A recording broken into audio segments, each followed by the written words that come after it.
সম্বাৰ জনমত ভকতি কৃষ্ণত শুনা সাৱধানে কিছু কৰিব একত ভকতিকে বৈশ্য কৰে জানিবা কৃষ্ণ আতক কৰে কিবা আৰু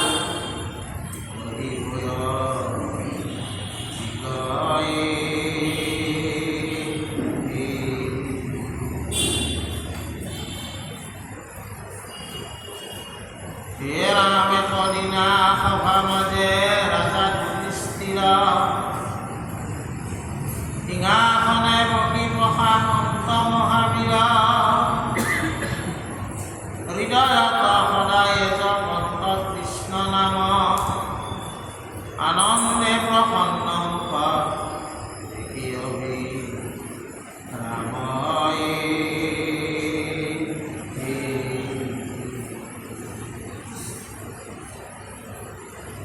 আজি আমাৰ বাপসকল আৰু আইসকল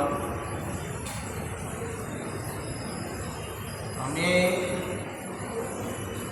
দশম স্কন্ধৰ যিটো অধ্যায় পাঠ কৰিছোঁ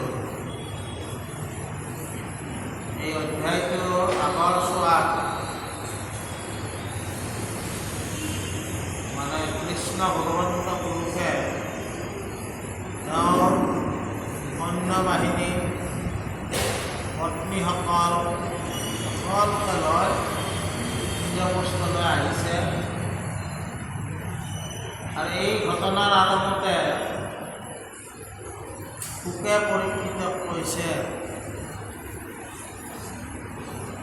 যে ৰজা পৰীক্ষিত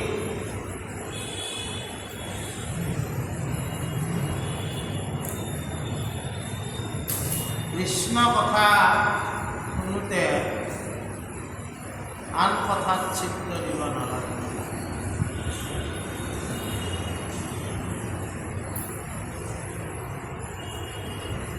মোৰ মহাপুৰুষ মাধৱদেৱ গুৰুজনৰ প্ৰসংগৰ সময়ত নাৰায়ণ দাস ঠাকুৰ এটা পুৰুষে এটা ফকৰা পাতিছিল বোলে মাতাংগ দন্তাল হাতী পৰ্বত ভৈয়ামে গাছৰ ডালপাত খায় 14 প্ৰসংগ কৰি নৰকক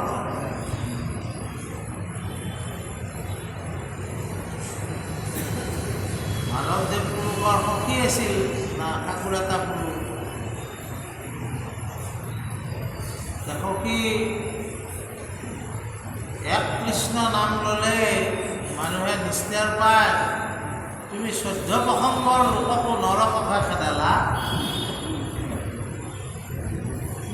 মাতাংগ দন্তাল হাতী পৰ্বত ভৈয়ামে গাছৰ ডালপাত খাই 14 প্ৰসংগ কৰি নৰকক কি এইটো বিপৰীত কথা কোৱা হ'ল আমাক ভাঙি দিব লাগে যে মই প্ৰসংগত বহি থাকোঁতে যদি মোৰ মন চিত্ত বেলেগত আছে তেতিয়া সেই প্ৰসংগ কৰি মই বৈকুণ্ঠ প্ৰাপ্তি হ'ব নোৱাৰিম কিন্তু কোনোবাই যদি একবাৰো ভগৱন্তৰ নাম এক চিত্তে একাগ্ৰ চিত্তে যদি লৈছে তেওঁ একেবাৰে পাব কিন্তু 14টা প্ৰসংগ কৰিও তেওঁ যদি চিত্ত বেলেগত ঘূৰি আছে মন বেলেগত ঘূৰি আছে তেনেহ'লে তেওঁ বৈকুণ্ঠ প্ৰাপ্তি নহয় সেইকাৰণে আমাক শুকে মহামুনি শুকে পৰীক্ষিতক কৈছে মানে আমাকে কৈছে কি কৈছে যে ঈশ্বৰ কথা শুনোতে সাৱধানে শুনিব লাগে আৰু ঈশ্বৰ কথা একচিত্তে পালি তুমিও শুনি থাকা পৰীক্ষিতক কৈছে আৰু পৰীক্ষিতক কৈছে কি বুলি যে তোমাৰ যিমানবিলাক পিতামহ আছিল সেই সকলোৱে হৰিৰ ভকত আছে। বুজা নাই? আৰু কি কৈছে যে আমাৰ পৰীক্ষিতে যিটো মাৰ্ক ল'লে, জ্ঞান মাৰ্ক তেওঁ ভক্তি মাৰ্কটো ল'লে। জ্ঞান মাৰ্ক, কৰ্ম মাৰ্ক, এইবিলাক পন্থ, জ্ঞানপন্থ, কৰ্মপন্থ আৰু ভকতি পন্থ। জ্ঞান পন্থৰ লগত ভক্তিযুক্ত হ'লে সেই জ্ঞান সম্পূৰ্ণ হয়। নহ'লে জ্ঞানে কেতিয়াবা মানুহক অহংকাৰীও কৰি তোলে। কিছুমান মানুহে বহুত তেওঁ আশ্চৰ্য মানুহ, কিন্তু তেওঁ ভক্তিশূন্য কাৰণে তেওঁ শাস্ত্ৰ অসাৰ্থক। কথাটো বুজে না? গতিকে আমি যিয়ে নকৰোঁ কিয়া, আমি ভক্তিযুক্তভাৱে কৰিব লাগে। ক'ৰবাত দান কৰিলেও ভক্তিযুক্ত, ক'ৰবাত কথা কওঁতেও ভক্তিযুক্ত। আমাৰ যে আজি শৰাইখন দিয়াৰ পিছত এটা প্ৰাৰ্থনা কৰে, আমাৰ ইয়াত মাতা প্ৰাৰ্থনা বুলি কয়। তাৰমানে কিয় প্ৰাৰ্থনা কৰে? যে মই শৰাইখন দিওঁতে যদি মোৰ কিবা অহংভাৱ প্ৰকাশ পাইছে সেইখিনি দূৰ হওক, দূৰ হ'লেহে সেই শৰাইখন ভগৱন্তৰ গ্ৰহণযোগ্য হ'ব। আৰু ভগৱন্তৰ গ্ৰহণযোগ্য হ'লে ভকতৰ গ্ৰহণযোগ্য হ'ব। এই বুলি পৰীক্ষিত ভক্তি পন্থৰ কথা মানে পোকে কৈছে। তাৰপিছত কি কৈছে যে যুধিষ্ঠিৰ ৰাজা তেওঁ সিংহাসনত বহি আছে। সিংহাসনত যদিও তেওঁ বহি আছে, তেওঁৰ নামটো যুধিষ্ঠিৰ, আৰু তেওঁ কাৰ ল'ৰা আছিল? ধৰ্মৰাজৰ। বুজানা? ধৰ্মৰাজৰ। গতিকে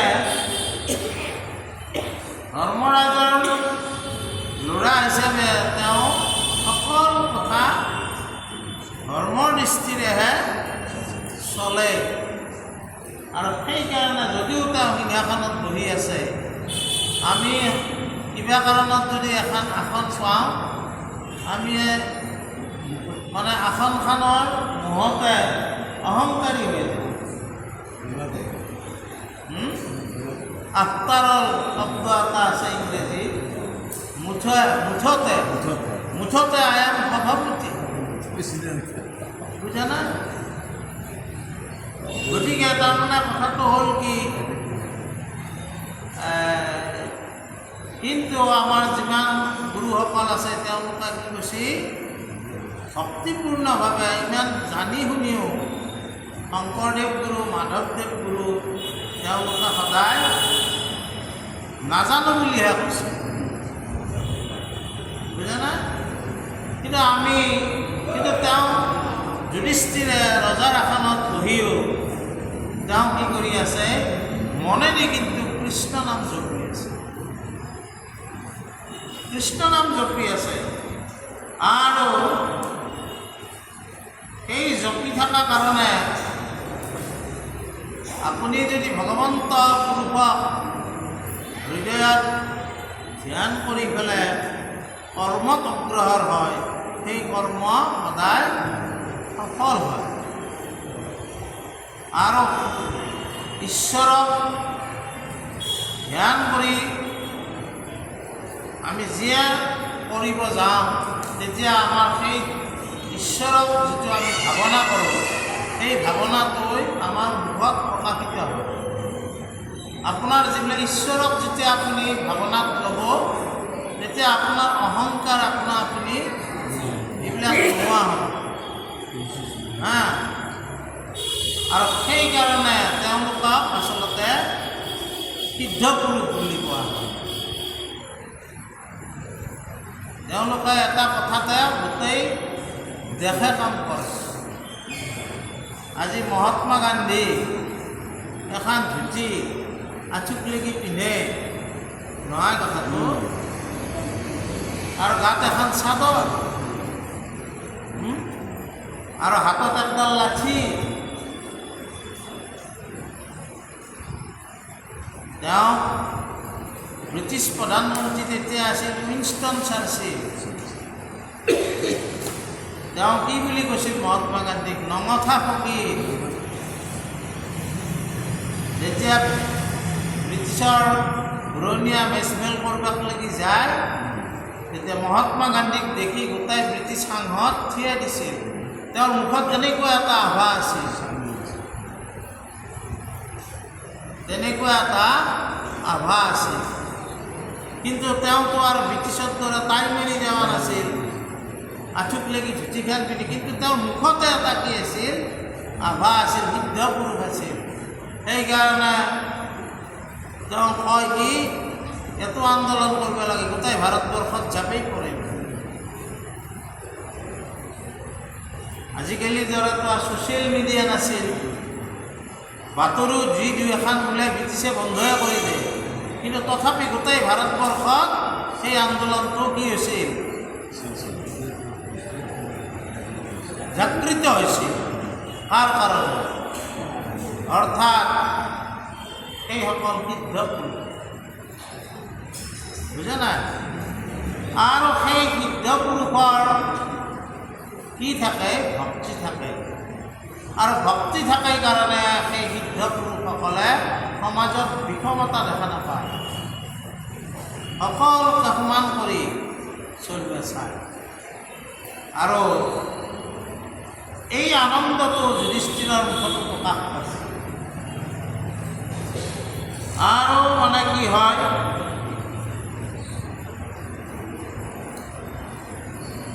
তাৰপিছত সেই সভাখনত আৰু কোনি কোনিনো আছে সেই কথাবিলাক আমাক অৱগত কৰিছে। কি?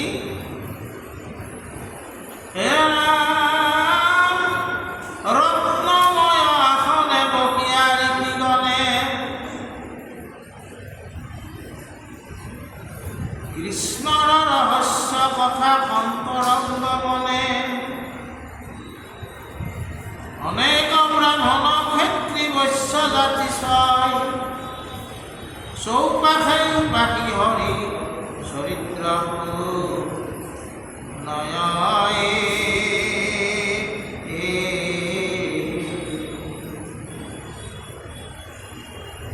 মহন্ত বৈষ্ণৱনিষ্ঠ কৃষ্ণ তপধাম, কৃষ্ণ কথা কহিব কি আছে সেই থান, কুলবিদ্ধ সাধু শিষ্ট ইষ্ট বন্ধু যত, ক্ষুদ্ৰ মিত্ৰ জ্ঞাতি যত, হৰিদাস মস্ত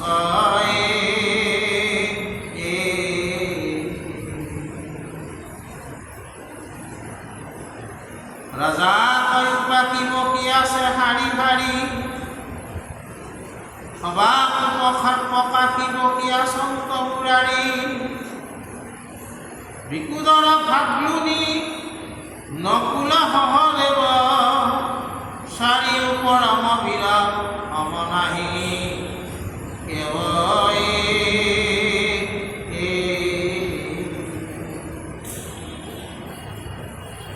কৃষ্ণ যুধিষ্ঠিৰ সমনিতে চাৰিমুখী, প্ৰকাশন্ত চাৰি দিশে যেন চাৰি পক্ষী, হেন পৰিচ্ছেদে যুধিষ্ঠিৰ কৃষ্ণমতী, দিব্য সভা মাজে বকি গৰন্ত দি প্ৰীতিয়ে।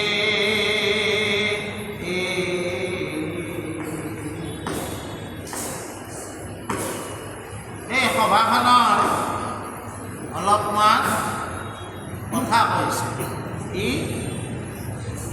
এই সভাখনত যিবিলাক ঋষিগণ বহি আছিল, সিদ্ধগণ বহি আছিল, সকলোৱে কেৱল কৃষ্ণৰ ৰহস্য কথা আলোচনা কৰি আছে। কি ৰহস্য কথা? ভগৱন্ত কৃষ্ণৰ ৰহস্য কথা কি?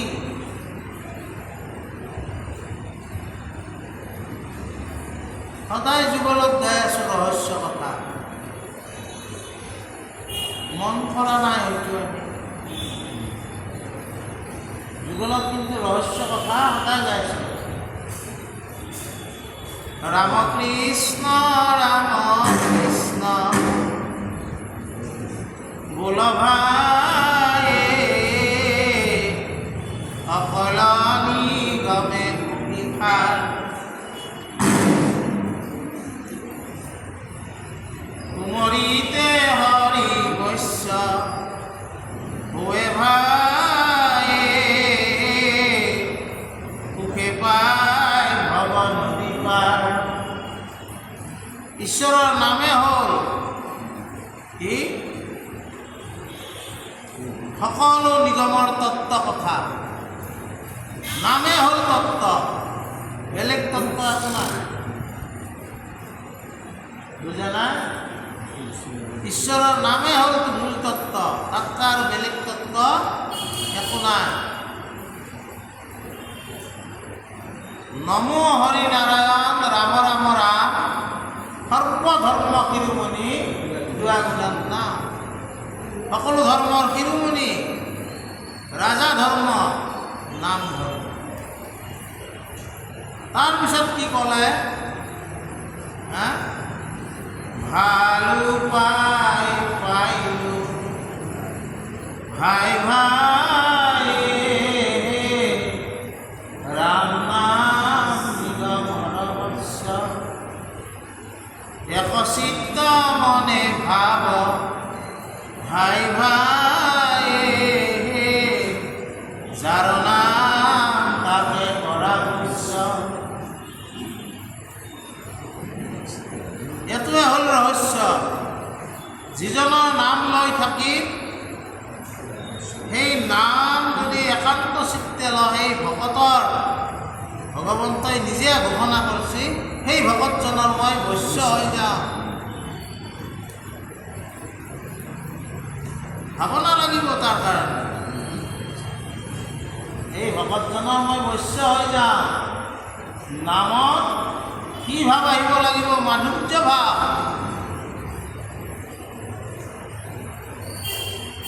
ক'ৰবাত নাম শুনিলে আপোনাৰ মনটোত আনন্দ লাগিব। এনেকুৱা এটা মাধুৰ্য ভাৱ যদি আপোনাৰ হৃদয়ত স্থাপন হয়, ভগৱন্তই কৈছে সেই ভকতজনৰ মই বৈশ্য হওঁ। সেইটোৱে হ'ল ৰহস্য।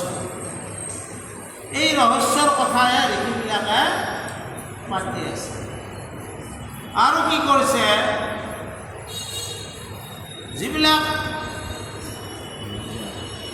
বয়সত বৃদ্ধ আছে তেওঁলোকে এই কথাত কাণ পাতিছে। বৃদ্ধ আমাৰ যেনেকৈ কয় বুঢ়া, মোকো কয় বুঢ়া অধিকাৰ বুলি। এনেই মই দেখাই আছোঁ, কিন্তু বুঢ়া শব্দটো আচলতে বয়সৰ কথা নুবুজায়। বুঢ়া শব্দটো জ্ঞানৰ কথা বুজায়। বুঢ়া শব্দটো কি বুজায়? জ্ঞানৰ কথা।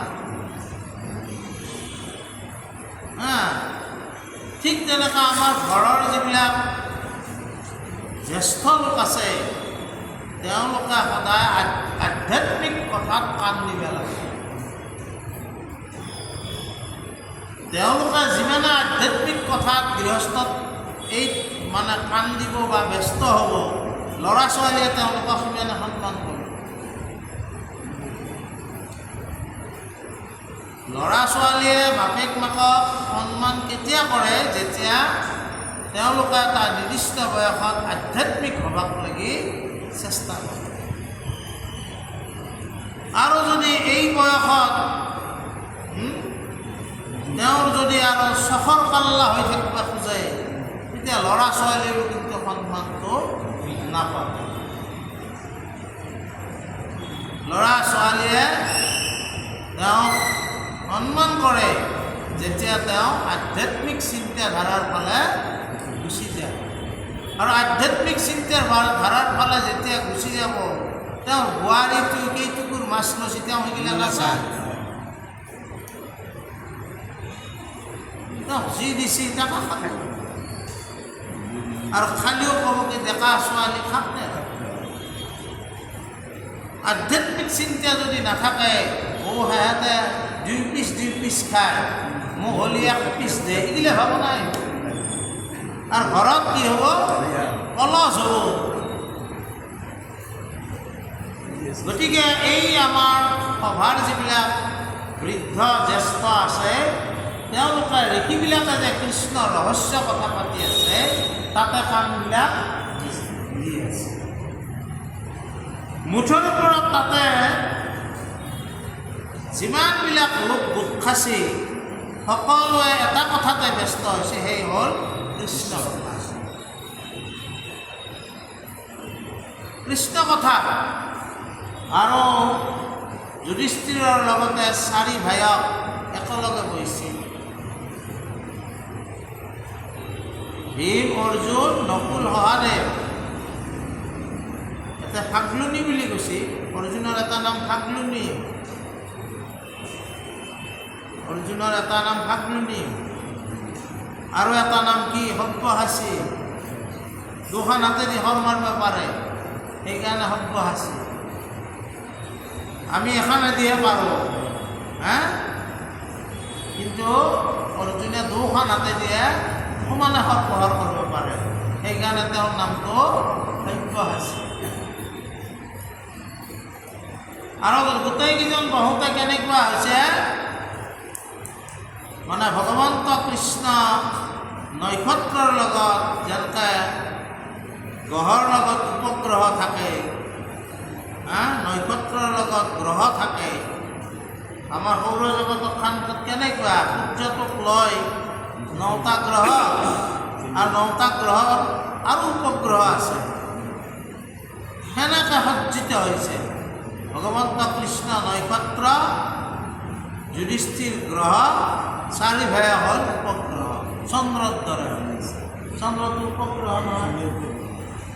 সুন্দৰকৈ যেনেকৈ আমাৰ আকাশখন যেতিয়া ফৰকাল হয়, পূৰ্ণিমাৰ জোন যেতিয়া ওলায়, তৰাবিলাক যেতিয়া ওলায়, আমাৰ কি মনো তেতিয়া আমাৰ ফৰকাল হয়। তেনেকৈ সভাখনত তেনেকুৱা এটা মানে দৃশ্য আমি পৰিলক্ষিত কৰিছোঁ ভাগৱতত।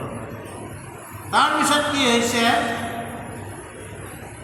হে ৰাম আগত আচন্ত বকি ঈশ্বৰ মুৰাৰী, একদৃষ্টি বিপতি চাহন্ত নেত্ৰ ভৰি, কৃষ্ণৰেকে তেজে ৰাতি জ্বলে সভাখন, সূৰ্যৰ কান্তিত যেন জ্বলে ৰক্তগণ, নিশ্চয়ে জানিলে ৰাজাৰ কৃষ্ণৰ প্ৰভাৱ, আনন্দে দ্ৰবিল মন কিহৰি লগাৱ, মোৰ মনোৰথ সিদ্ধি সাধিব মাধৱে, এই বুলি গীতাঞ্জলি বুলিলা গৌৰৱে।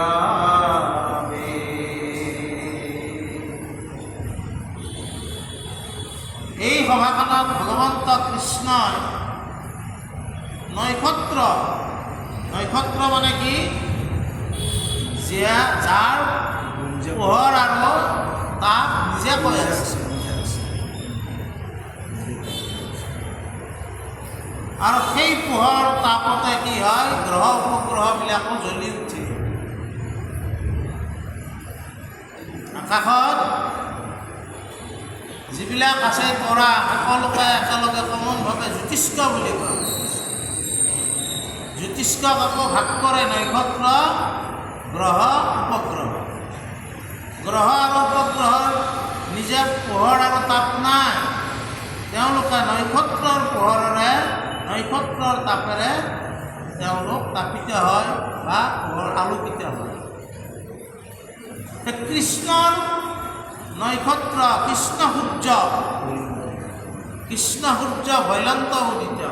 এই সভাত কৃষ্ণ সূৰ্য উদিত হৈছে, আৰু তেওঁ তাৰাৰ পোহৰেদি সকলোৱে আলোকিত হৈছে।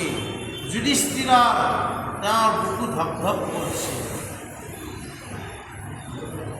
ধপ ধপ কৰিছে সভাৰ প্ৰকাশমান ৰূপটো দেখি। আৰু যুধিষ্ঠিৰে নিজে ভাবছি ভগৱন্ত পুৰুষৰ প্ৰভাৱে মোৰ কাৰ্য সাধন হ'ব। তাৰপিছত কি হৈছে, সকল সমাজে শুনি আছে মৌন হুয়া, মাতিলা নিপতি মাধৱক সন্ধিয়া।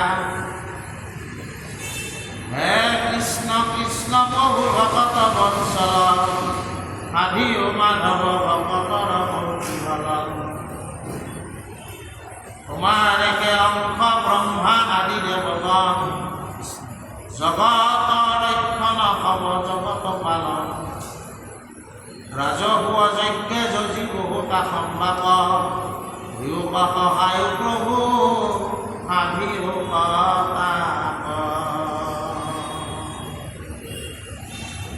আৰু ভগৱন্ত আমাৰ ভগৱন্ত পুৰুষক কি বুলি কৈছে, সহজ কৃপালু গুণক প্ৰকাশীয়ে, ধৰিয়া চাহৰি ভকত বৎসল। ধেনু যে নমতে বৎসক পালয়, তুমিহে ইমতে ভকত কপালা ৰাম। আমাৰ ঈশ্বৰ ভগৱন্ত কৃষ্ণ ভকত বৎসল বুলি কৈছে।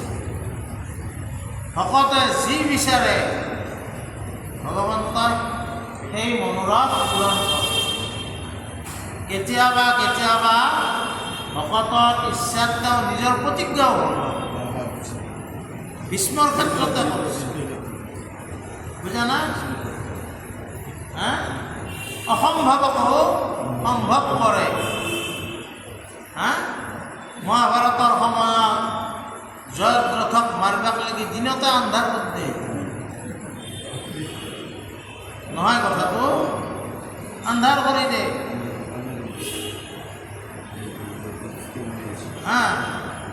আর দিনত আন্ধার হয় কি নহয়, এগুলো হবার পরে চন্দ্র সূর্য গ্রহণ হলে আন্ধার, কথা তুমি জানা। যদি সূর্য গ্রহণ করি তেও আন্ধার করে দিব পারে। গতিকে সেই ভকত বৎসল আৰু ভকতৰ কাৰণে ভগৱন্ত কৌতূহল, ভকতৰ কাৰণে ভগৱন্ত কৌতূহল, নানা লীলা। সেই ভগৱন্ত যিজন আমি ভগৱন্ত কৃষ্ণ দৈৱকীনন্দন কৃষ্ণক আমি সেৱা কৰি আছোঁ, কি কৰিছে তেওঁ? বাল্যকালত ল'ৰাবিলাকৰ লগত গৰু চৰাইছে, একেলগে চৰাইছে,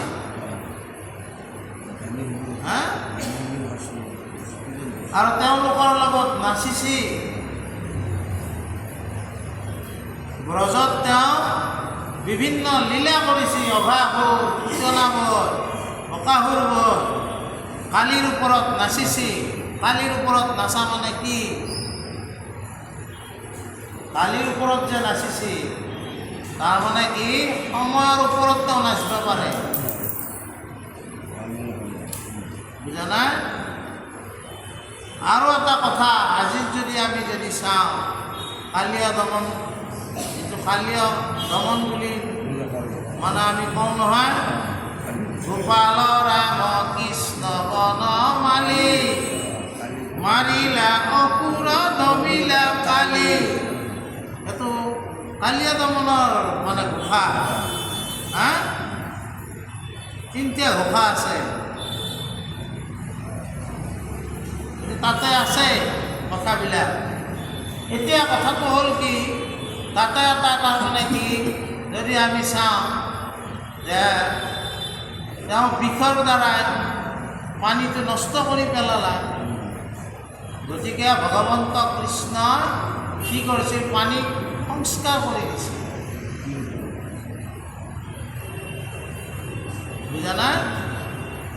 সেই ভগৱন্ত আৰু কি কৰিছিল? দ্বাৰকাৰ ৰজা হৈও পাণ্ডৱৰ কাৰণে তেওঁ সাধাৰণ দূত হৈ হস্তিনাপুৰত গৈছিল। ভকতৰ কাৰণে তেওঁ যি কৰিব লাগে চব কৰিছে। দ্বাৰকাত ৰজা হৈও অৰ্জুনৰ সাৰথি হৈছে। অৰ্জুনৰ সাৰথি হৈছে।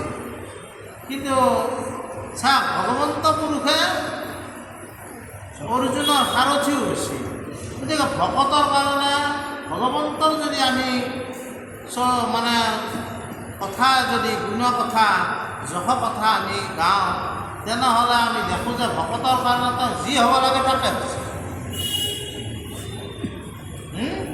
গোপীবিলাকে ইচ্ছা কৰিছে তেওঁলোকৰ লগত নাচিছে, তেওঁ নাচিছে, তাকে ৰাসক্ৰিয়া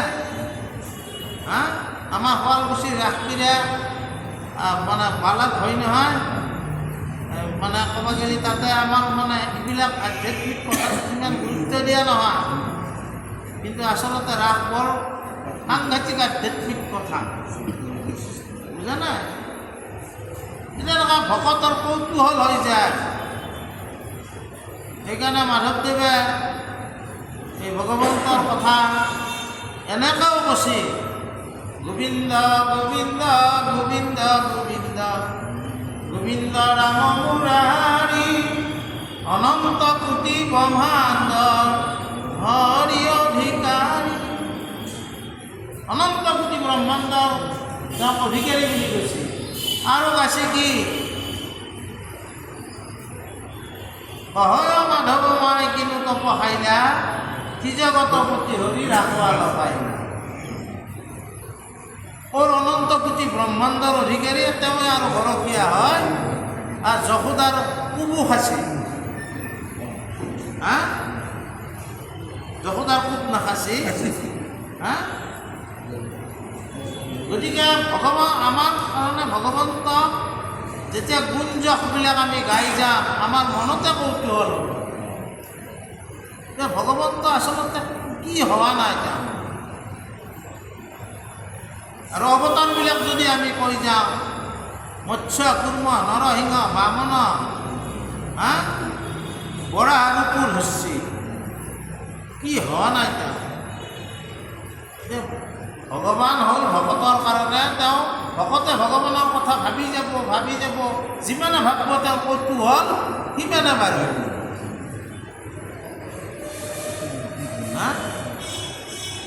কৃষ্ণক আৰম্ভ হ'ব, দৈৱকী নন্দন কৃষ্ণ, তাৰপিছত কিয়া মৎস্য অৱতাৰ হ'ল, কিয়া কুৰ্ম অৱতাৰ হ'ল, কিয়া বামন অৱতাৰ হ'ল, আৰু কৌতূহল আহিয়ে গেল। আৰু ভগৱন্ত কৃষ্ণৰ কি ব্ৰজলীলা, কি দ্বাৰকা লীলা, এই সমস্ত লীলাৰ কথা যেতিয়া ভাবিব, তেতিয়া ভকতৰ হৃদয়ত কৌতূহলৰ আৰু তাৰমানে জানিবাক লাগি ইচ্ছা যাব। আৰু কৃষ্ণৰ কথা কি আছে, আৰু কি আছে, কৃষ্ণ কথা কিমান আই নহয়। কৌতূহল মানে আমি কোনটো কথা জানিব বিচাৰোঁ, আমি কোনটো কথা জানিব বিচাৰোঁ, যিটো কথাৰ কৌতূহল আছে। গতিকে ভকতৰ কাৰণে ভগৱন্তৰ কথা হ'ল কৌতূহল। এই বুলি আমাক কৈছে, আৰু কৈছে যুধিষ্ঠিৰে তাৰমানে প্ৰাৰ্থনা কৰিছে, হে ভগৱন্ত কৃষ্ণ, তুমিয়েতো ভগৱান, আমি ব্ৰহ্মা বিষ্ণু মহেশ এই সমস্তকে আমি আবাহন কৰি যজ্ঞত তেওঁলোকৰ নামত আহুতি দিম, তেওঁলোকক যাতে আমি মাতিব পাৰোঁ, আবাহন কৰিলে তেওঁলোক যাতে আহে, তুমি আমাক কৃপা কৰিবা।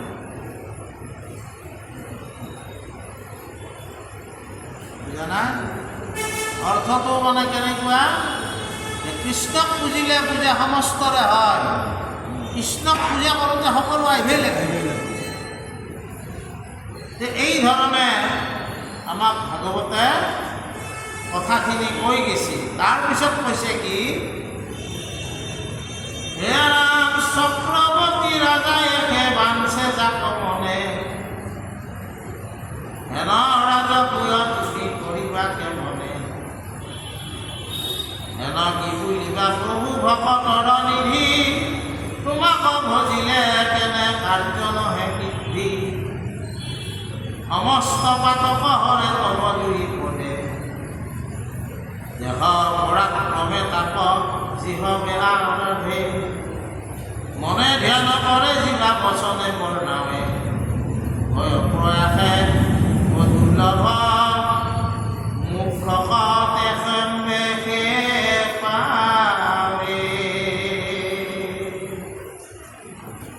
আনহব অসহ্যক যদি বাঞ্ছা কৰে, তাকো তেখম্মখত পাৱে জানা নিৰন্তৰে, চক্ৰৱৰ্তী ৰাজা হবে নপাবয় তাক, হেন জানি প্ৰভু দয়া কৰিও আমাক, হেন জানি প্ৰভু দয়া কৰিও আমাক। ইয়াতে কৈছে যে কি, তুমি আমাৰ সহায় হ'বা আৰু সকলোবিলাক সাধন তোমাৰ দ্বাৰাই কৰাই দিম। এই বুলি ভগৱন্ত পূৰ্বক যুধিষ্ঠিৰ ৰাজাই প্ৰাৰ্থনা কৰিছে আৰু কৈছে কি, যে তুমি হ'ল ভকতৰ নিধি, জানা নিধি মানে ভঁৰাল। আমাৰ মাজু আছে না, এইবাৰ ভঁৰালিৰ দায়িত্ব বোলা দিছে, তাক মোক খুচি বঢ়িয়াকৈ পালন কৰিবহি, হয় না নহয়? এই ভগৱন্তৰ ভঁৰালৰ নামটো নিধি, তই নিধি কৰিব লাগিব তাতে, একো অভাৱ যাতে উৎকল আমাৰ উৎকল বাপে যাতে নাপায়, নহয় মাজু চব ভৰ্তি কৰি থ'ব লাগিব। কথা হ'ল কি, নিধি মানে ভঁৰাল। এই নিধি সম্পৰ্কত তাৰমানে কথা হ'ল কি, আজিকালি আমাৰ ভকতসকলে বা সকলে আমাৰ হনুমান ভক্ত হনুমানক বৰ ভাল পায়, নহয়? হনুমানক সীতে আশীৰ্বাদ দিছিল অষ্টসিদ্ধি আৰু নৱনিধিৰ গৰাকী হোৱা।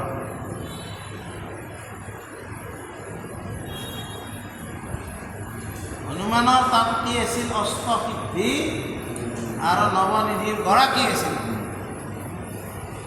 তেওঁতো ভকতে, ৰামৰ ভকত, আৰু প্ৰকৃতাৰ্থত হনুমান হ'ল সদাশিৱ।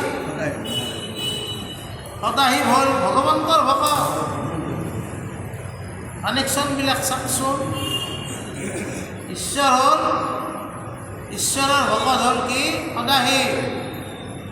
পৰম বৈষ্ণৱ, বৈষ্ণৱৰ ভিতৰত শ্ৰেষ্ঠ বৈষ্ণৱ, যিয়ে অনবৰত চকুকেইটা মুজি ঈশ্বৰৰ নামকে ধ্যান কৰি থাকে। আমাৰ দাক্ষিণাত্য এটা মন্দিৰ আছে, নামটো ৰামেশ্বৰ। আমাৰ ৰামেশ্বৰ বুলি কয়। সেই ৰামেশ্বৰ মন্দিৰত এইটো তাৰমানে কেতিয়া আছিল? এটা যুগত যেতিয়া ৰামচন্দ্ৰ শিৱক আৰাধনা কৰিছিল, তেতিয়া ৰামে কৈছে তুমি মোৰ ঈশ্বৰ, আৰু শিৱই কৈছে ৰাম মোৰ ঈশ্বৰ। দুটাৰ অৰ্থই ৰামেশ্বৰ। ভগৱন্ত ৰামে কৈছে তুমি মোৰ ঈশ্বৰ, তোমাক মই এটা জ্যোতিৰ্লিংগ, বুজা নাই? আৰু শিৱই ওপৰৰ পৰা সেৱা কৰি গৈছে নহয়, ৰাম মোৰ ঈশ্বৰ, সেইকাৰণে ইয়াৰ নাম হ'ব ৰামেশ্বৰ।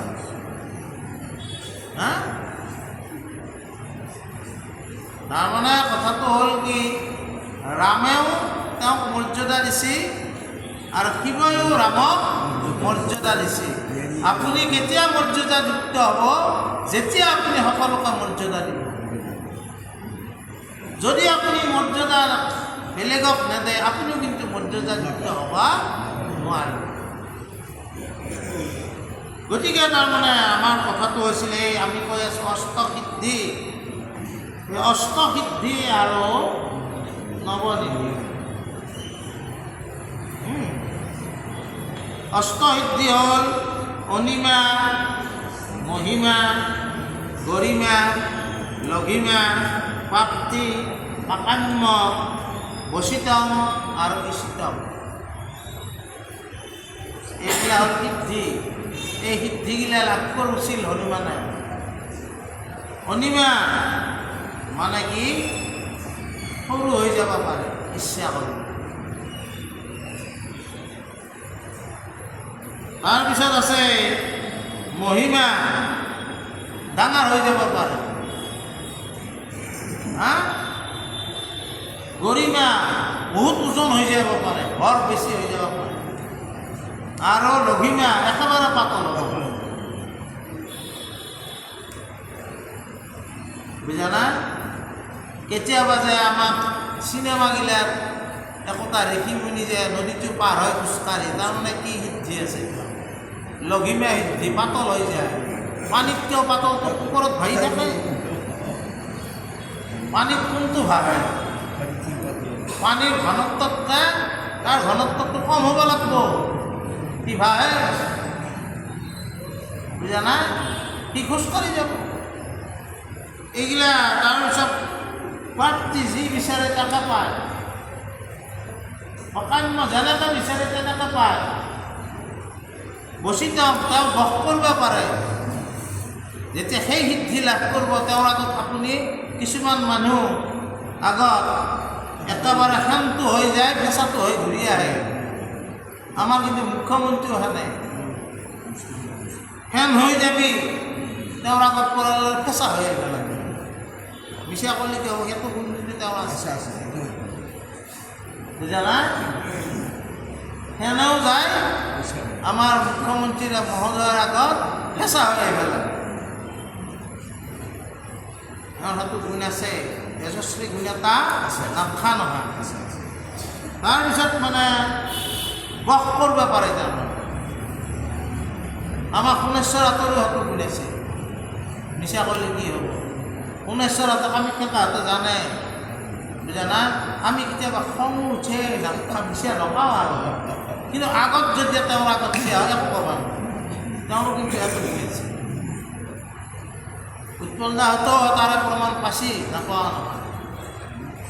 আমি খেদাহঁতেও পাইছি। আঁতৰ বিষয়ে বহুত কিবা কিবি কৈ থাকে, কিন্তু যেতিয়া হাতীত যে আঁতৰ আগত পৰব চবে কি হয়? মনে মনে থাকিব লগা হয়। আঁতৰো সেই গুণটো আছে। প্ৰমাণ পোৱাবিলাকে পাইছে। সেইটো বচিতম, বস কৰি দিব পাৰে তাৰমানে। আৰু ইচিতম, শেষত তাৰমানে তেওঁ এনেকুৱা সিদ্ধি, তেওঁ ঈশ্বৰৰ দৰে, তেওঁ যি কয় সেইটোৱে হ'ব। এইবিলাকক সিদ্ধি বুলি কৈছে, অষ্টসিদ্ধি।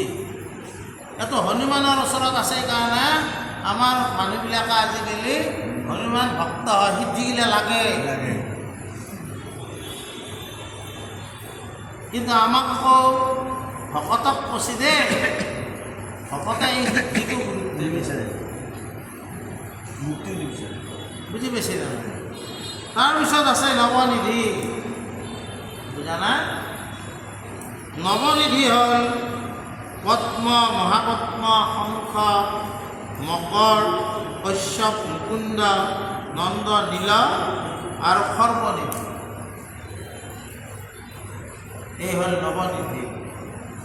এইটো মানে হনুমানৰ লগত জড়িত। আৰু এটা শাস্ত্ৰত বেলেগকৈ নৱনিধি আছে। দম, খং, তিতিক্ষা, উপৰতি, শ্ৰদ্ধা, ঈশ্বৰময় চিত্ত, ঈশ্বৰময় অহংকাৰ, পুৰুষ আৰু পুৰুষোত্তম। এইবিলাকৰ আমি ব্যাখ্যা আজি নকৰোঁ, বহুত সময় গুচি যাব।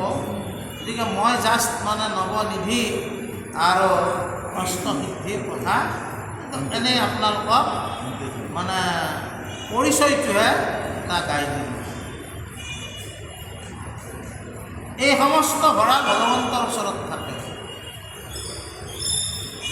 বুজা না? আৰু ভগৱন্তৰ ভক্তৰ ওচৰতো থাকে, যেনে হনুমান।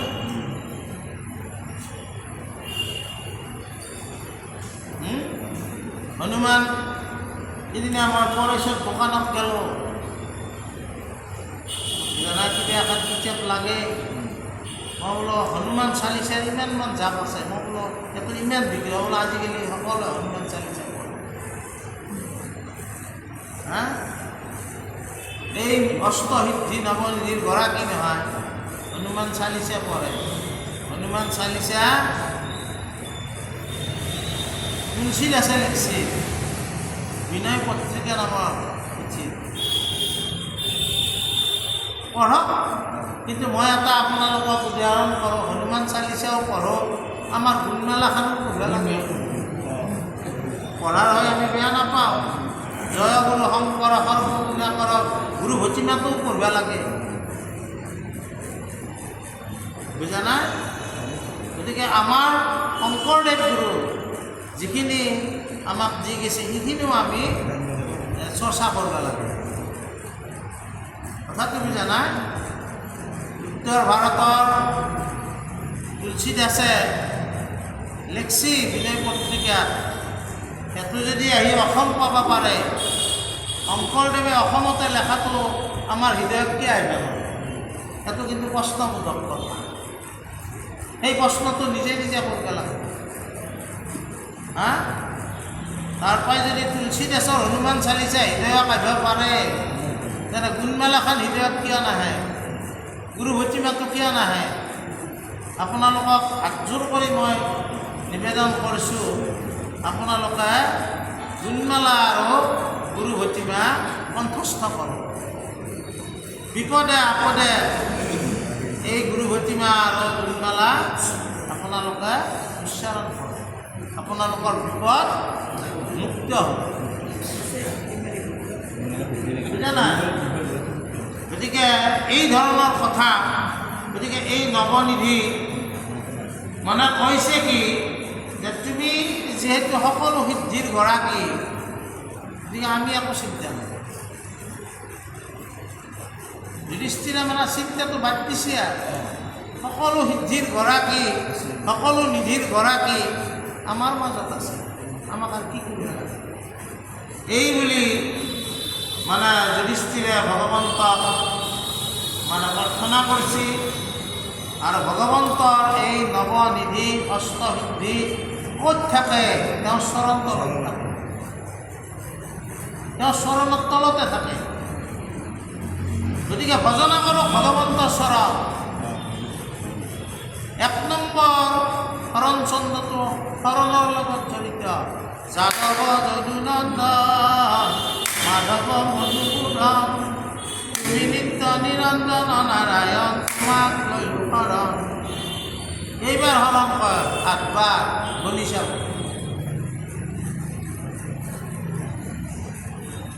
একবাৰ নহয়, বিবাহ কৰোণাময় হৰি কমলাপতি মোৰে নচাৰিবা নাৰায়ণ। অৰুণ চৰণ তলে হৰি কমলাপতি সত্যে সত্যে পকিলো শৰণ।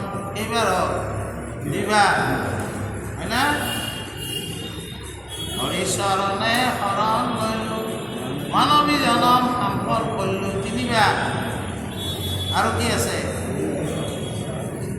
নহয়, হৰি চৰণ শৰণ লৈলো এ হৰি নাৰায়ণ মানৱী জনম সম্পদ কৰিলোঁ এ হৰি নাৰায়ণ। 3 বাৰ হ'ল। হা, তাৰপিছত ৰাঘৱৰ সত্যে সত্যে পকিলো শৰণ।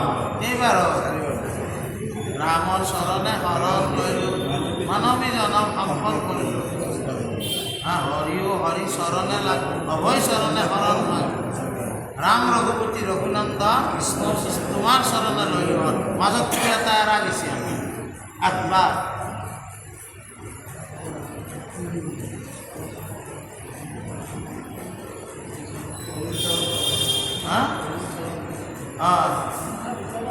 অৰ্থাৎ গোপাল গোবিন্দ যদুনন্দন কৃষ্ণৰ চৰণে সেইটো এৰা গৈছে, বুজি পাইছি না নাই? যদি 8 বাৰ। আৰু 2 নম্বৰ হৰণ ছন্দটো হ'ল ভজনৰ। গোপীনাথ গোবিন্দ ৰাম কৃষ্ণ হৰি ভজহ তোমাৰ পদ কমলত ধৰি। এত 8 বাৰ ভজন। প্ৰত্যেকবাৰ ক'ত ভজনা কৰিব লাগে? কৃষ্ণৰ চৰণ। কেৱল পদ, কেৱল পদ। ভজ গোবিন্দ তোমাৰ পাও মুখন চাৰিবা সেৱক গায়।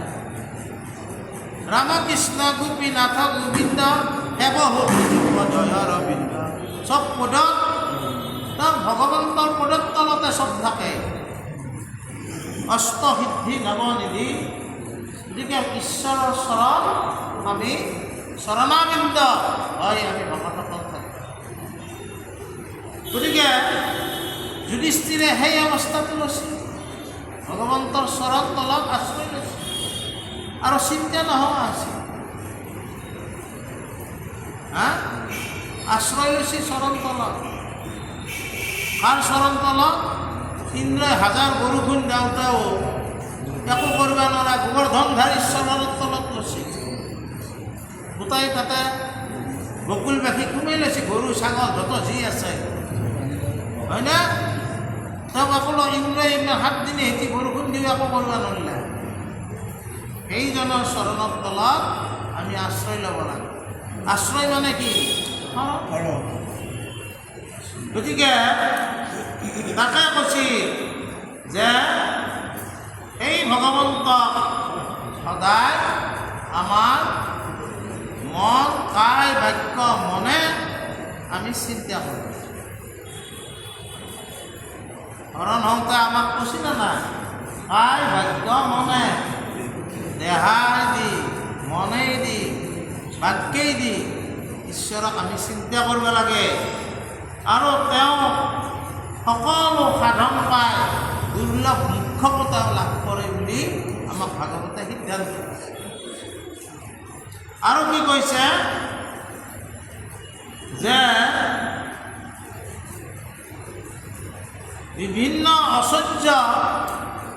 ঐশ্বৰ্যৰ গৰাকী ভগৱানে, ভগৱানক সেইকাৰণে ভগৱান বুলি কয়, ভগৱানে ঐশ্বৰ্য। সেই সমস্ত ভগৱন্তৰ ওচৰত থাকে। কিন্তু চক্ৰৱৰ্তী ৰাজাই এই ঐশ্বৰ্য বিচাৰিব, বুজি পাইছে না নাই? কিন্তু ভকতসকলে সেই ঐশ্বৰ্যকো একো গুৰুত্ব নিদিয়ে। কেৱল ভগৱন্তৰ পদতলখনত আশ্ৰয় হৈ থাকিব পাৰে। এনেকৈ যুধিষ্ঠিৰে যদিও ৰাজহী যজ্ঞ কৰিব হৈছে, যুধিষ্ঠিৰৰ কিন্তু ভকত নহয়, তেওঁৰ এটো ইচ্ছা আছে, হয় চক্ৰৱৰ্তী ৰাজা হম, কিন্তু পদৰ তলতো মোক আশ্ৰয় লাগে। কথাটো বুজা নাই? গতিকে তাৰপিছত কি কৈছে? হে ৰাম তজু পাদ পদ্ম সেবিবাৰ মহাফল, সাক্ষাতে দেখোক এই জগত সকল। কৌৰৱ পাণ্ডৱ বংশ আমাৰ উভয়, যিভাৱে তোমাক বসে জীৱান বজয়। বাসম্বাৰ নিষ্ঠা কৃষ্ণ দেখিও আপোনে, এতে একে কাকুতি গলো তোমাৰ চৰণে।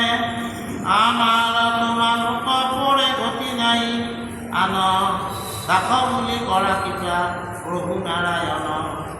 কৰ্মকে শ্ৰেষ্ঠ কৰি যিভাৱে জানয়, তজু ভকতিত নিষ্ঠ কৰি নমানয়।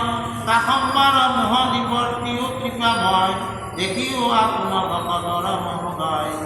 তাৰপিছত মানে যুধিষ্ঠিৰে অনুভৱ কৰিছে কি যে তুমি যাৰ লগতে থাকা সিয়ে জয়ী হয়।